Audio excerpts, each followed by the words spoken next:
A lot has been said about me as being the first African-American quarterback into the Pro Football Hall of Fame. But I also remember all the guys before me who blazed that trail to give me the inspiration and the motivation to keep going forward.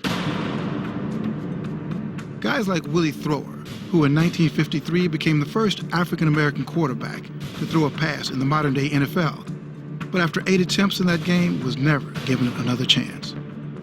Knowing that you got someone in front of you that you easily could beat out, it was a hurting thing. And Marlon Briscoe, who became the first black modern-era signal caller to start in an NFL game.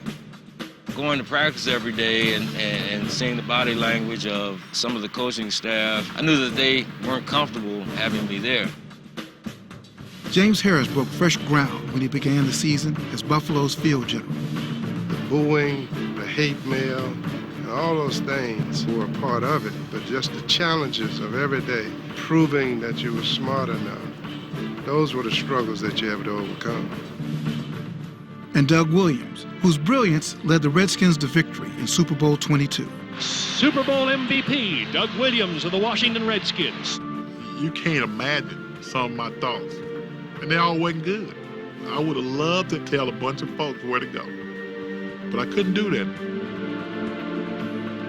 These are their stories. Third and a mile. The trials and triumphs of the black quarterback. I'm Bill Rhoden, author of Third and a Mile. The battle for acceptance of African-American quarterbacks in the NFL has been an ongoing struggle for more than half a century. It began in 1953, more than 3 decades after the birth of the league, and has left wounds that still linger. When Warren Moon was inducted into the Hall of Fame, it was a joyous moment, and I had tears in my eyes because I know the struggle. Whether it was racial slurs being yelled at me or death threats coming in where I'd have to be walked off the field with security guards, those things happen all the time. You got to have tough skin, and I know being a black quarterback back then, my skin probably had to be tougher than most skin. Doug shared lots of stories where fans called him the N-word when he was walking off the field after he won ball games. James Harris always says the funniest thing, that he was dreaming about playing football in the National Football League, and he woke up and it was a nightmare. We were roommates, and oh my God, the stuff that was in some of this fan mail was like the most hurtful, painful, racist comments you'd ever want to see. I came in to the pre-game. There was a lot of security around, and eventually someone casually told me that there have been some crank calls about what may happen to me if I played in the game. Growing up in segregated Louisiana, I'd experienced or heard so much racial things that was unfair. Those things were not new to me. In the South, you never look white people in the face. You always look down. And sometimes, James would not even look down when calling plays, because right across from him were all white linemen. I'd never really had a conversation with white people other than being recruited or talking to the doctor's office. So being able to lead a team, that was challenging for me. The quarterback was considered a very cerebral position, a position that required you to show a level of intellect and intelligence that, to me, white society was refusing to acknowledge black individuals had.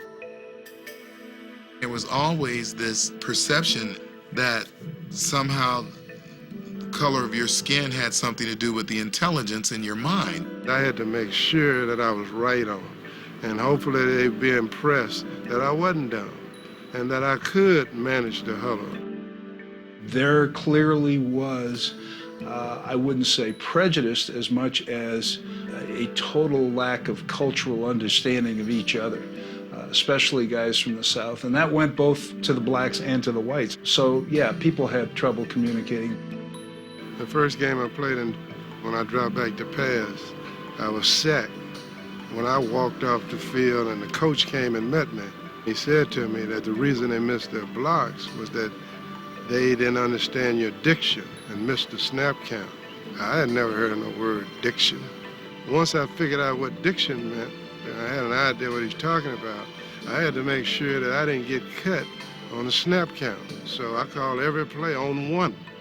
He had a southern drawl, and it's different from a black southern drawl and a white southern drawl, because back in those days, a black with a southern drawl was deemed unintelligent.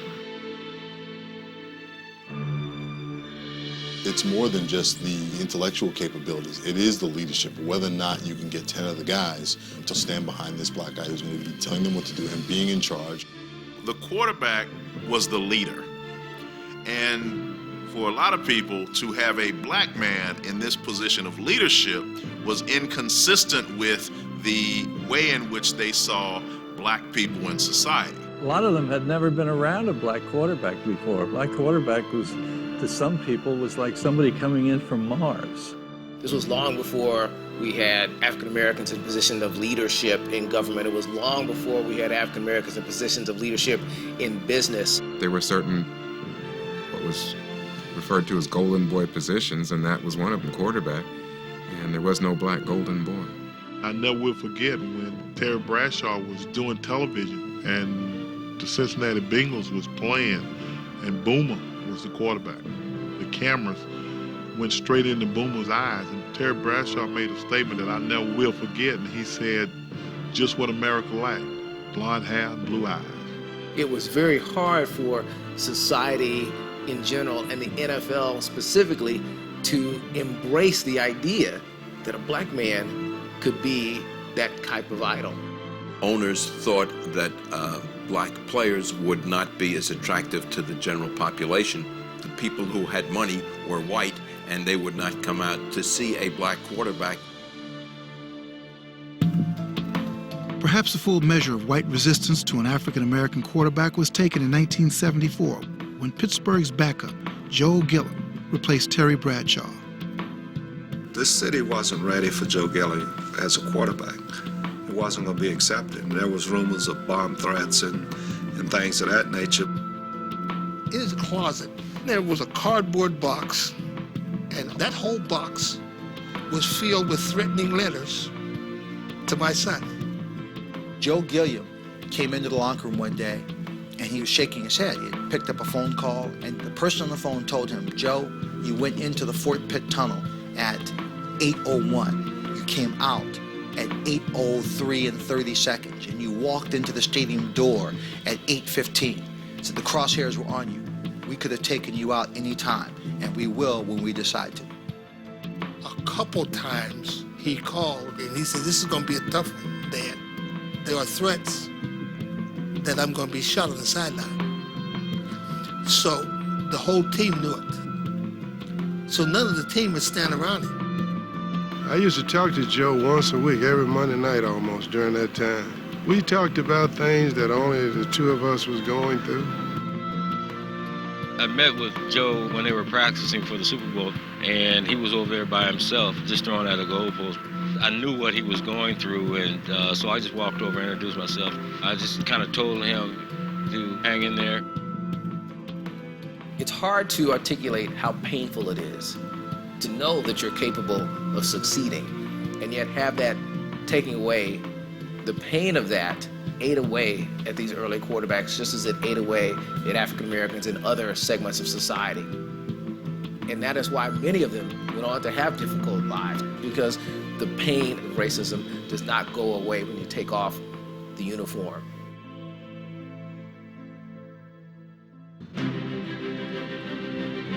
Fritz Pollard was the first African-American quarterback in professional football. He was a signal caller first, meaning he was a halfback in the backfield with a couple other backs, and he was usually the one to take the snap, call the signals, and then in 1923 he actually played under center for the Hammond Pros in the American Professional Football Association, which was the precursor to the NFL. Although the NFL was integrated in the 1920s, its rosters were purged of the few African Americans in the next decade. There was an exodus of black players after the 1933 season. because there was a gentleman's agreement between various NFL owners that culminated in an institutional barrier that was placed from 1933 until 1946. When Dan Reeves moved the Cleveland Rams to Los Angeles, the city put down a stipulation because they were going to play in the Coliseum, which was public property, that he couldn't play unless he signed black players. In 1946, the Rams broke the 12-year drought of black talent by signing running back Kenny Washington and N. Woody Strode, both of whom had been teammates of Jackie Robinson at UCLA. But it wasn't until 1953 when George Halas, owner and coach of the Chicago Bears, put Willie Thrower on the field that the first black quarterback made his debut in the modern era, however briefly. George Blanda threw an interception. George Halas got kind of upset and he said, "Willie, start warming up." And he got in. So my dad took him down to the 15-yard line. And George Halas takes him out and puts George Blanda back in. Finally, George took him in for a score, and I didn't get back in the ball game. The whole idea of Willie Thrower driving the Bears down the field, they put him out and put George Blanda in. It was just a social disgrace. Blanda told me, if I could throw a football like you, I'd be here for the next 20 years. Knowing that you got someone in front of you that you easily could beat out, or that you're better than them, you could throw the ball better than them. It was a hurting thing. In 1968, the Broncos drafted University of Omaha quarterback Marlon Briscoe, who had broken 22 school records and was named a small college All-American after his senior season. Denver, however, intended him to play defensive back. In his deal, he negotiated a 3-day trial at quarterback during the first week of camp when he knew that the media and the public would be there. The Broncos had their training camps right there in Denver. All I wanted to do is to showcase whatever skills I felt I had. We all knew that he had some abilities because in practice he could sort of throw the ball further than anybody we had as quarterback. On the long throws, I would let the receiver get way out of range just to showcase my arm. And so the Denver Post started writing about this little kid from Omaha. The public saw that he was the best quarterback of the bunch, pretty much hitting all his throws and his reads. After the starting quarterback was injured and his replacement was ineffective, Briscoe got his chance. He threw for 14 touchdown passes, a team record for first-year quarterbacks that still stands. But the runner-up Rookie of the Year's performance didn't gain him acceptance. I found out through the grapevine that they brought in Pete List and that they were having these clandestine quarterback meetings without me. Imagine today, if a rookie quarterback comes in, throws 14 touchdowns, gets 1,600 yards, you're looking at a quarterback of the future for that franchise. But Marlon Briscoe was not given the opportunity to even come back and play quarterback. Marlon was on the street looking for a job. He contemplated going to British Columbia to play for CFL, and then the Buffalo Bills stepped in. Somebody walks into our office and says, "You got a phone call from Marlon Briscoe." And I remember him being a scrambling type quarterback, and we considered him a heck of an athlete. Okay, I said, "Marlon, what I need is a wide receiver." Up until then, the NFL had taken good, fast black quarterbacks in college and moved him to receiver. And I thought, this guy can play. He's the Antoine Randall of the American Football League back in the 60s.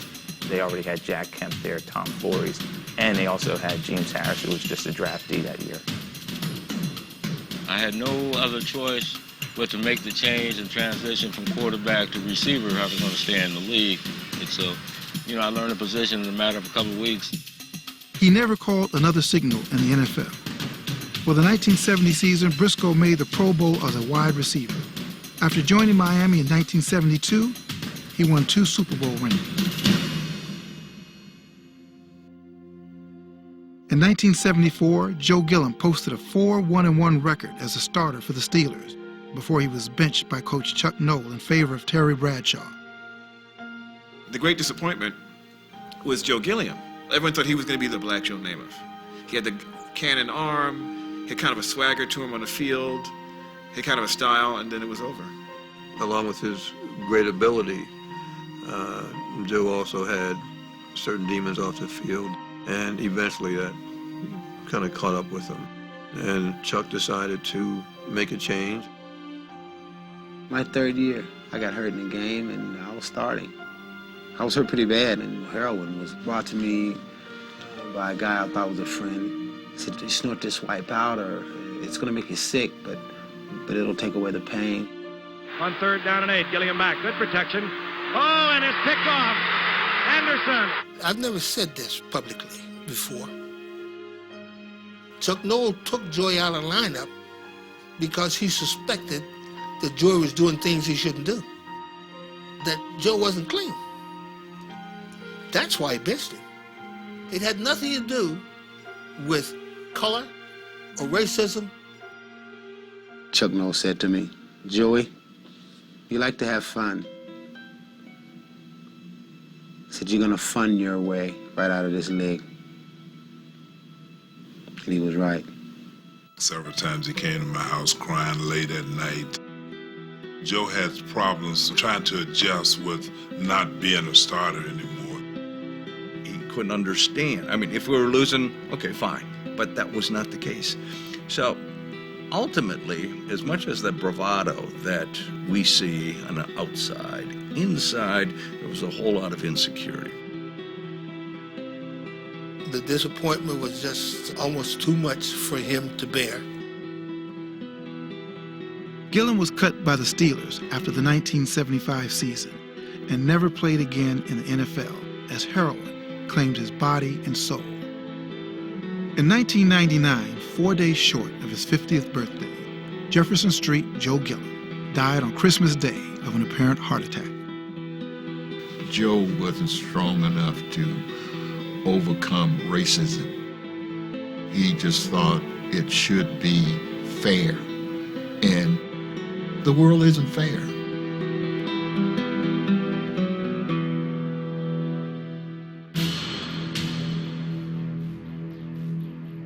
If you were to build a Mount Rushmore of college football coaches, whose heads would you chisel out of granite?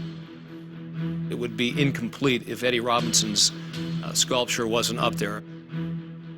It was a personal challenge to Coach Robinson to develop a player that was capable of being a black quarterback in the NFL.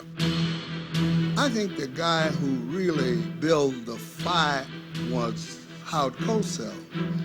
Howard was always with this approach. Well, Eddie, do you think you could train a quarterback who could lead an NFL team? After a 1965 radio interview with Howard Cosell, Grambling coach Eddie Robinson set out to find a player capable of breaking the barrier. Coach Robinson came by my house after having this interview with Howard Cosell, saying to me that he thought in 4 years America would be ready for it. That gave me hope that I would get a chance to play quarterback in the National Football League. Eddie Robinson's focus on the quarterback makes for a Doug Williams or James Harris to have a tremendous leg up going forward. This falls back to the quarterbacks. You're going to have to make the audibles. You're going to have to change the plays at the line.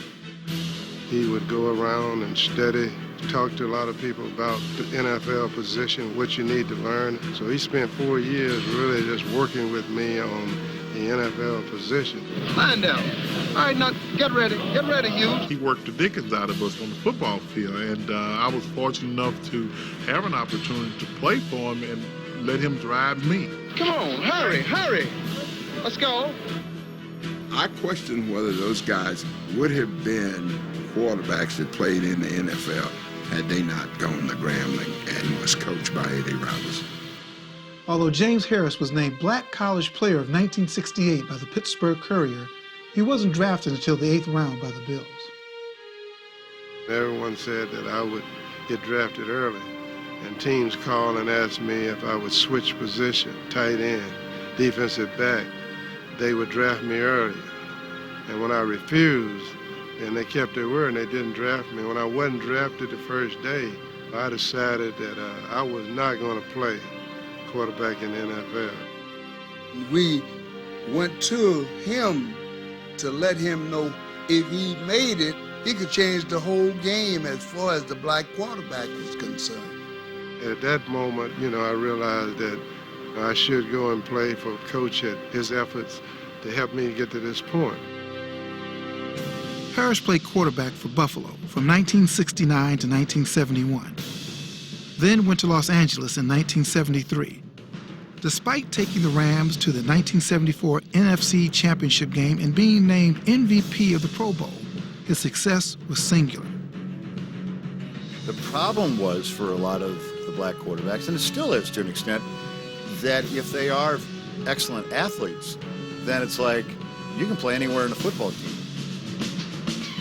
I didn't want to run too fast because now all of a sudden they think you got speed to play another position, and I was always conscious of that, and so I would ease up a little bit at the tape and not run all the way through it. Hard to imagine even Michael Vick or Donovan McNabb coming out in the 70s and being accepted as quarterbacks. There were lots of guys who were as talented, but I think they all ended up becoming running backs, wide receivers, DBs. That's always what bothered me, because you had some examples. You had guys like Fran Tarkenton that didn't play a prototypical game, but it didn't seem like we were looking for that. If you weren't prototypical quarterback as an African American, then it was either Canada or another position. In 1978, the Canadian Football League was the only option for the University of Washington's Warren Moon if he wished to remain a quarterback. There is no justification for how Warren Moon was treated. Warren Moon has scored his second touchdown. He's done it all, Kurt. Here you've got this guy who was a prolific quarterback in college, leads his team to the Rose Bowl and wins the game, and is not even drafted. There were a number of NFL personnel who strongly suggested to me that he would have a better chance for success if he would change his position. He had an NFL arm, but he was seen as a running husky, and that maybe that good old boy network in the NFL said, we don't want that mentality yet. How about wide receiver? And he said, how about Canada? It was a very difficult decision only because my dream was to always play in the National Football League, and so to give that up, even after you've had success in your college career, was very tough. The thought that he would not be given an instant chance to compete was infuriating, and it gave him more passion and intensity to want to prove himself and succeed in Canada. And Warren went to Canada, and he didn't just go to Canada, he owned Canada. A beautiful throw by Warren Moon for the touchdown. Moon dominated the CFL. In 6 seasons, he threw for more than 21,000 yards and 144 touchdowns, helping the Edmonton Eskimos to 5 straight Grey Cup titles. I was getting a chance to play, so life wasn't bad, but the only way to judge how good you are is against the best players in the world, and that in the back of my mind was always burning. He got so good that the NFL finally said, we can't ignore how good you are. Moon going deep. Wide open, touchdown. In 1978, we had scouts wondering whether he would play a different position. In 1984, we had 3 leagues and 14 teams bidding for his services. He narrowed it to Seattle and Houston, and they both offered exactly the same amount of money. It was the highest contract in the history of football. When Moon signed a 5-year, $6 million contract with Houston in February 1984, Doug Williams was toiling in the USFL after the NFL's Tampa Bay Bucks refused to meet his salary demand. I was the 54th highest paid quarterback in the whole league, and I was one of 28 starters. How could you justify that, paying this guy like that? And he's taken our team to the playoffs for the last 3 years. It just doesn't make sense. He's here, we go to the playoffs. All right, the next year we're winning 1 game in the Super Bowl, and then he's gone, and the franchise disappears for a decade. Hugh Kohlerhouse, who was the owner down at Tampa Bay, made his life kind of difficult in terms of his contract negotiations, and Doug took him on. Even though I thought I probably still should have been here, but it didn't work out. 1983, I didn't pick up a football. I sat out a whole year.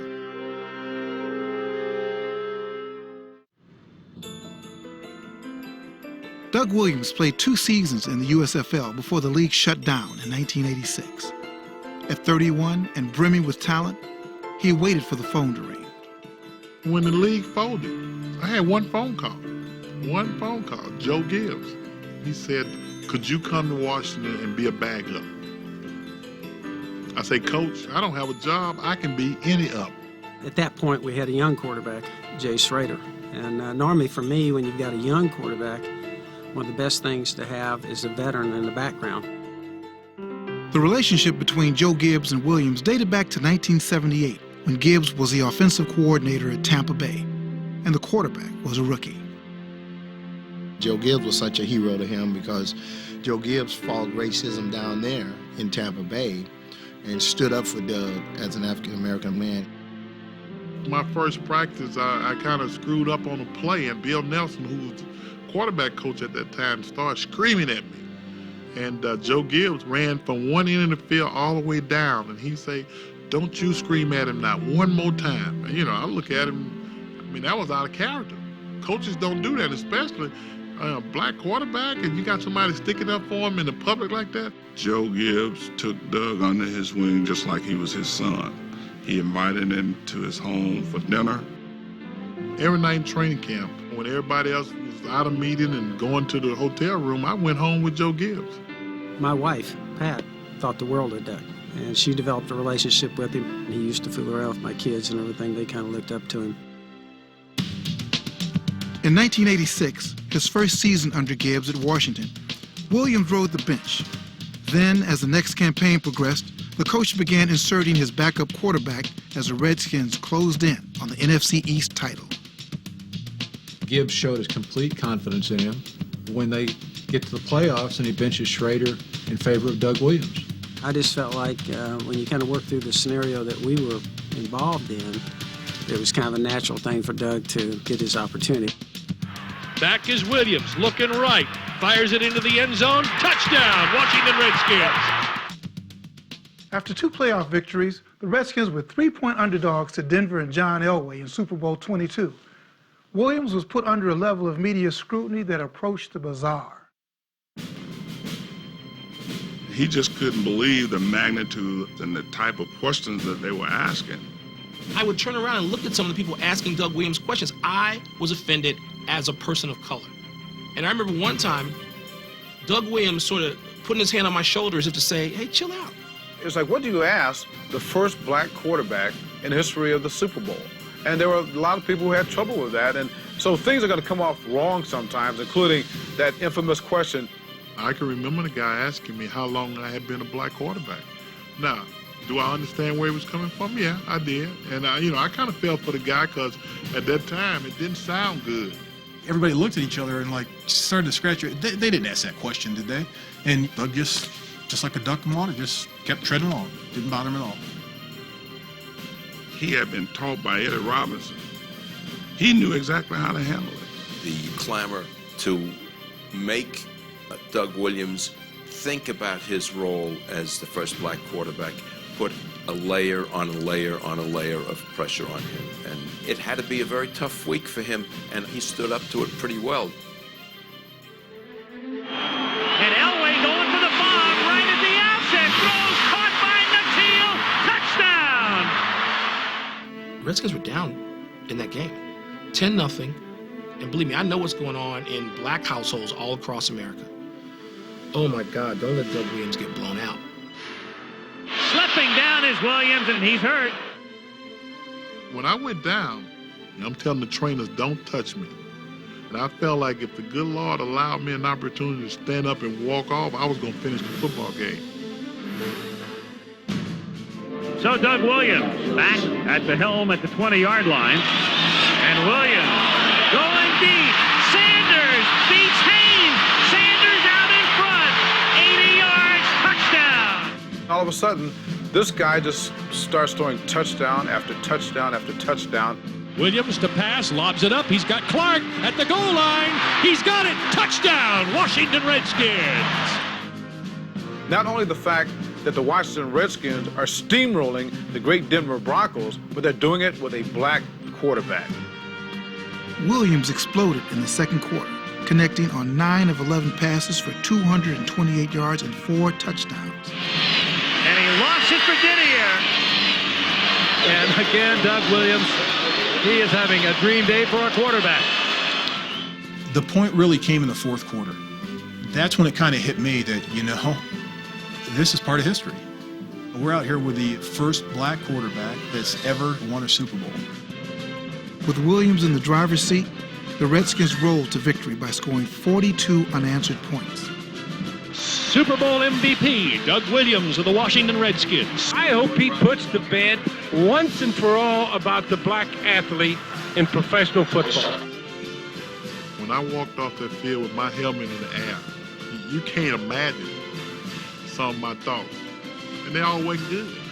I would have loved to have done some stuff that wouldn't have been becoming of me, to tell a bunch of folks where to go. But I couldn't do that. That ain't me. But at the end of the day, vengeance was mine.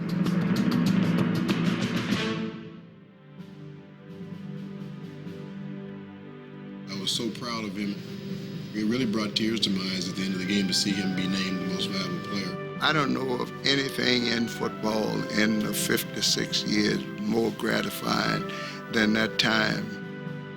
Before the cheering died, Williams assessed what his victory meant to the man from Grambling who taught him to think big.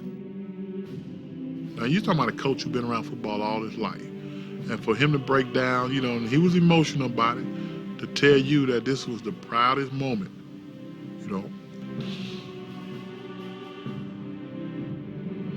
After the game, he was just so overcome with emotion of not just winning the Super Bowl, but what it meant in the long term. It was like pandemonium around the African American community because we were proud that one of our own went to such heights to deliver a victory, not for just football, but for the black community as a whole. I sat with my dad the night that Texas Western played UK, and this was just another in one of those significant moments where sport itself had taken a step in the right direction. This was Jackie Robinson breaking the color barrier. And to have Doug Williams do it with such grace and style, it was such a pride in the black community that we have finally arrived in a position that was taken away from us for so long. Doug Williams winning the Super Bowl gave guys like me, Donovan, Michael Vick, opportunities to be in the situation that we are now. And gave me hope and a lot of inspiration, it can be done, that goal can be achieved, and all you gotta do is put your mind to it. So to see Doug win that Super Bowl, man, it was like, I can do it. It was symbolic of a level that black people could be leaders, that black people could be decision makers, black people could lead a team to the highest pinnacle of its sport. Cunningham back again. He's looking. He's going to run. He jumps. Touchdown! I had never seen a player be able to throw the football like he could throw the football. Cunningham unloads. Williams, touchdown! I'm talking about that person who has the rare athletic skills to dominate a game that's played by dominant athletes. 5 years after he was drafted by Philadelphia in 1985, Randall Cunningham became the first African-American quarterback to be voted league MVP. In that spectacular 1990 season, he threw for 30 touchdowns and almost 3,500 yards while rushing for another 942. There were tall quarterbacks. There were fast quarterbacks. There were guys who could throw the ball, but there wasn't anybody who could do it all. We're getting ready to play Minnesota, and Randall puts his arm around me and he says, I'm going to rush for 100 today. And I just thought, hey, that's a little bravado. Well, I'll be doggone, he rushes for over 100 yards. Randall helps you make the transition from the classic drop-back quarterback, which everybody believes you have to be, to, you know what? I'm going to let my athleticism shine. Look at that agility. Something special right there. But I think you're starting to get the drift as to what kind of football player plays here in Philadelphia. Randall was just a phenomenal athlete, and I think when we saw the great ability of some of those guys, people started to say, geez, you know, there's more to this position. Let's expand. Let's see what else is out there. It helped coaches to understand that there is a player who has a different skin tone. Wow, he's doing it, and he's winning games. So you can make a very strong case that Randall Cunningham was the Abraham Lincoln of the modern-day black quarterback. The struggles by Cunningham and those who came before him bore fruit in the spring of 1999, when 6 African-American quarterbacks were selected, 3 of them in the first 11 picks. I was in the draft room that day in 1999 when Donovan McNabb, Achilles Smith, and Dante Culpepper were there. And the fact that they were selected in the first round was a major turning point in terms of perceptions in the NFL. They were allowed to go on the stage, shake the hand of the commissioner, and be held up as the new faces of their franchise. That's when you start to really see that color is no issue anymore. When you're starting to invest that type of high draft pick and that type of money into these guys, you really believe that they can play the position. Then, 2 years later, history was made. With the first selection in the 2001 NFL Draft, the Atlanta Falcons select Michael Vick, quarterback, Virginia Tech. Despite his credentials, Vick was put under unremitting scrutiny. They beat Michael Vick up all the time, saying that he's not a quarterback. I don't like arguing this point. They say, what you think about Michael Vick? You think he's a quarterback? I said, last I checked, he always takes the snap. Look at a Peyton Manning or a Tom Brady. These guys are considered thinking men quarterbacks. And Michael Vick, the first thing that people think about, he's a guy that runs a lot. To me, that's a legacy from the kind of conventional wisdom about quarterbacking that's rooted in perceptions of race. You're a successful quarterback if you can drop back, be a pocket passer, be a field general, see the field, and deliver the ball. And anything that deviates from that is somehow foreign. By 2003, Donovan McNabb had been named to the Pro Bowl 3 times, then twice led the Eagles to the NFC Championship game. But a familiar, booming voice sang an old, tired song. I'm sorry to say this, I don't think he's been that good from the get-go. I think what we've had here is a little social concern in the NFL. I think the media has been very desirous that a black quarterback do well. I think there is a little hope invested in McNabb. What Rush Limbaugh seemed to say, at least to me, was that there's a lot of us out here who are still kind of stuck in that old-fashioned thing where the black guy is just somehow inferior. I'm sure he's not the only one that feels that way. It's somewhat of shocking to actually hear that on national TV. It's easy to say, you know, there's no more racism, you know, that we're all good, we're all getting along. But Rush Limbaugh reminded us that we still have a long way to go. Young slips a little, coming back. There's daylight. Here he goes. Touchdown. Tell you, Keith, never seen anybody like him in my life. In the 2006 Rose Bowl, Vince Young led Texas to a national championship with one of the greatest performances in college football history. He's going for the corner. He's got it. Invincible. But mean spirits died hard. 3 weeks after Young's brilliant performance against USC, the results of a test called Wonderlic, administered by the NFL, was leaked to the media. A score of 20 is intended to indicate average intelligence. Initial report said Texas quarterback Vince Young scored a 6, but the NFL said that report was not true and that Young scored a 16, which is considered adequate. I'm sure there's a lot of white quarterbacks who have had low test scores. He definitely was criticized, I thought, unfairly in terms of his test scores. They shouldn't really even release them. In a powerful column you wrote on Wednesday, you actually said this notion of a low Wonderlic might keep Young out of the top 5, and it is then an easy cop-out for the league that still has issues with the color of a quarterback's skin. Absolutely. I think it is a cop-out, and I fear that, it's a question that should be raised. Does this play into the old stereotype of black quarterbacks and their level of intelligence? Tennessee picked Young third overall in the 2006 NFL Draft. I don't think I'm even viewed as a quarterback right now. I think I'm just viewed as an athlete that's playing quarterback. I'm still trying to prove him right now that I am a quarterback.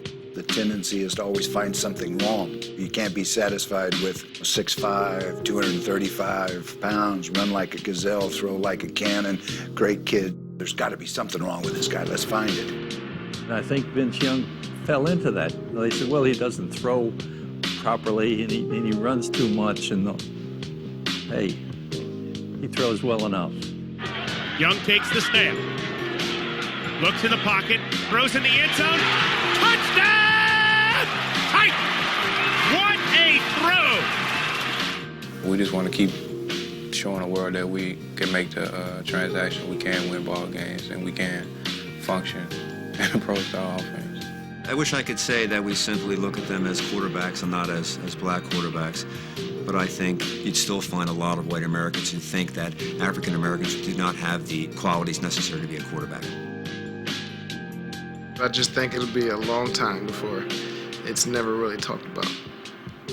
Probably won't be in my NFL career time, but hopefully in my lifetime, I'll be able to see it.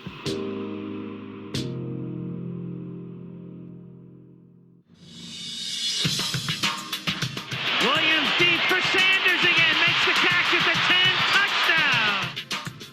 Even though you had opened those doors in the NFL through general managers and owners, corporate America is a totally different story. They have to look at who's going to be a great pitch person for their product. Today, some African-American quarterbacks are not only the faces of their franchises, but of corporations. Times have changed. Following Doug Williams' transcendent Super Bowl performance in 1988, he received not a single national commercial offer. One would expect that Doug Williams would have been able to secure a series of endorsements. There is no more powerful marketing position in professional football than a brilliant MVP performance as the quarterback in the Super Bowl. That is the grand enchilada of marketing. Nobody ever came to Doug Williams and say, we want you to wear our shoes.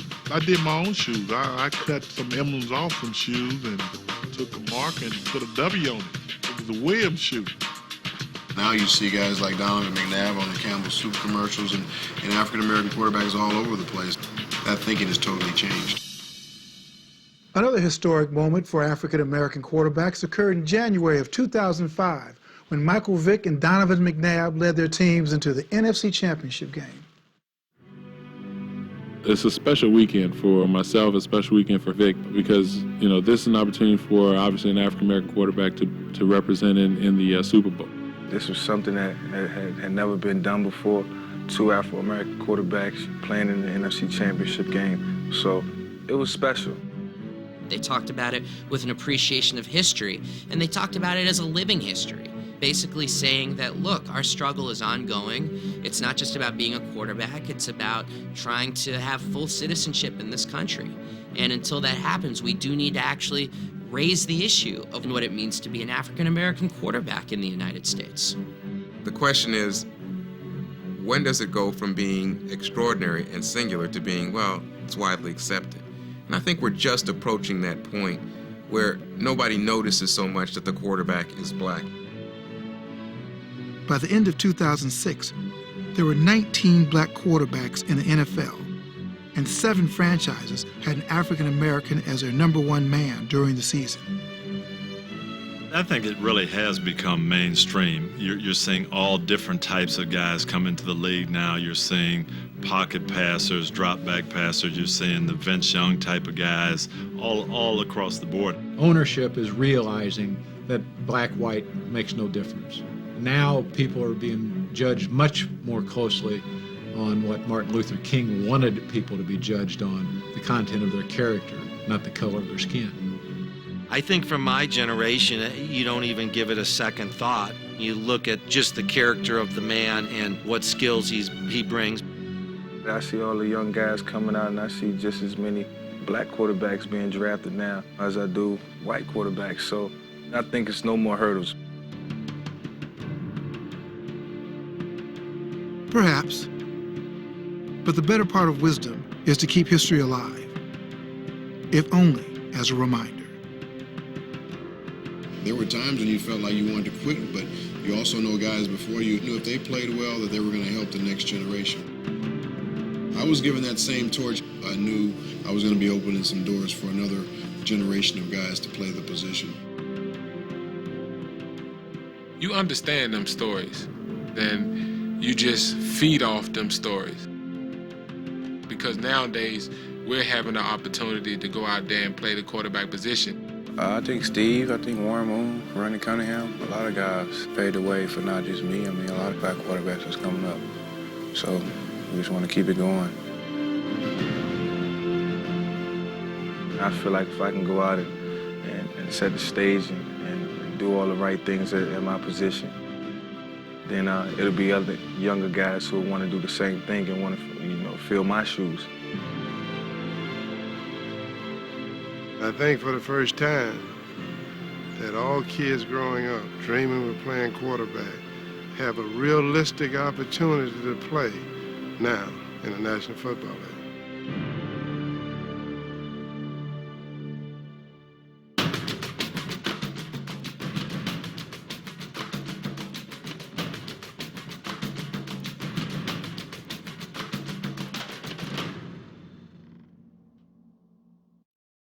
We're out here with the first black quarterback that's ever won a Super Bowl.